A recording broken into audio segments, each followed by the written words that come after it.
blood vessels that repeatedly burst, resulting in nosebleeds. In such cases, silver nitrate sticks are an ideal treatment option. These caustic sticks are very simple to use, and complications are unlikely if certain basic rules are followed. Always only treat one side at a time and wait 4 weeks before starting with the second nostril. With children, only the 50% silverin stick should be used. For adults, the 75% sticks are more suitable. In the ear, nose and throat region, I only use the elastic sticks because they're smaller, gentler in use, and intended for application at discrete points. The rigid sticks are more suitable for treating larger areas, in wound management, for example. The benefit of treatment with silver nitrate sticks is that they target the surface of the mucous membranes without their action going too deep, i.e., without reaching the underlying cartilage. This means damage to the cartilage beneath is extremely unlikely. Treatment begins with the insertion of a piece of cotton wool soaked in roughly equal amounts of a local anesthetic and decongestant nose drops. For this purpose, I use 10% lidocaine, in this case xylocaine spray, and also Rhinon nasal spray, which is an aphaseline-based solution. Once the cotton wool has been applied to Kisselbach's plexus or the affected mucosal area, it's left in place for about 2 minutes to take effect. An important point is, with children, I always first apply a 1% procaine derivative. In this case, 1% binoxonate, because lidocaine causes irritation of the mucous membranes.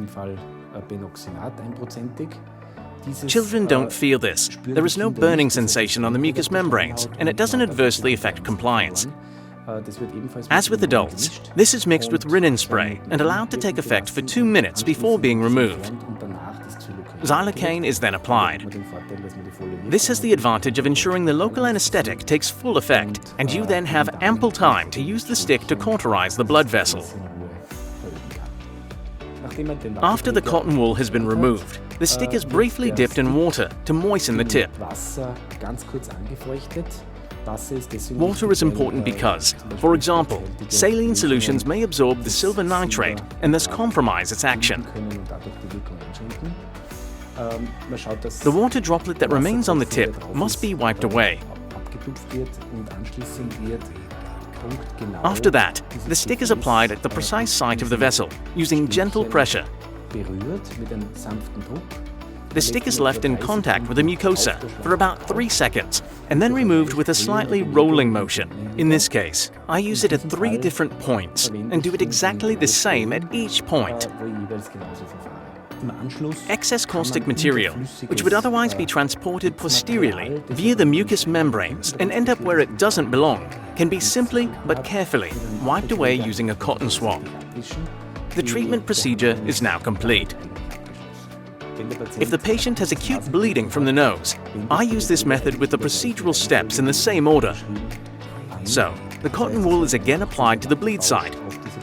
What you can also do is apply manual compression and wait until the vasoconstructive substances take effect. After removal, you can expect this area and cauterize the vessel with the sticks.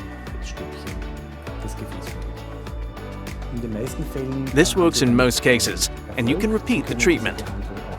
After about a month, this treatment also can be carried out on the other side. Treating both nostrils at the same time is not advisable because of the risk of perforating the septum, since the mucous membrane feeds the cartilage underneath.